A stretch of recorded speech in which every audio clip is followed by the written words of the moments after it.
Welcome back. I'm with Congressman Michael McCaul this morning. In the wake of the historic Trump-Kim summit, President Trump tweeted this morning this: "Holding back the war games during the negotiations was my request because they are very expensive and set a bad light during a good faith negotiation." Also quite provocative. I'm back now with the Congressman Michael McCaul. And Mr. Chairman, what about that? Because after this historic meeting between Kim Jong-un and the president, a lot of debate over stopping the missile testing that has been taking place between the U.S. and South Korea.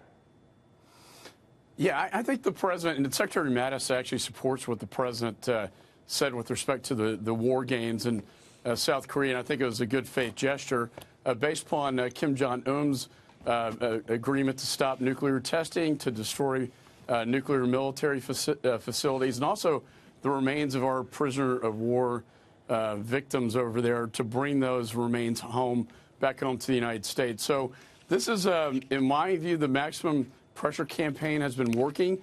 We're willing to snap back to that at any time. I think the difference between this and the Iran negotiations that Obama did was that he was not willing to walk away from the table. I think this president is. I met with the vice president. He said that the chemistry between the two is very positive. And I know personal chemistry is important to this president, but always have a healthy amount of skepticism when you deal with North Korea. They have deceived 3 prior administrations and presidents, and each time gotten concessions from us and then thrown the United States and the global community under the bus. Mm-hmm. And yet you've still called this meeting a monumental diplomatic breakthrough.